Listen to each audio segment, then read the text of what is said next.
Ethereum price prediction in yesterday's video on the Friday.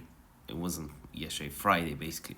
We said we'll dump, and this was the last Ethereum video that we did.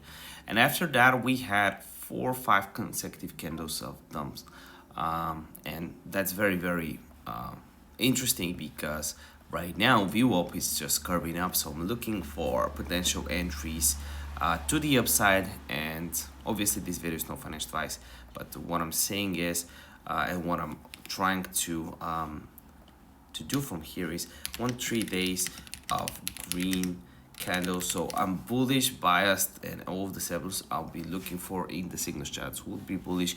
Plus the fetcher for Bitcoin is telling us that we're bullish now. We're just curved the bullish, and money flow is still in the green right here.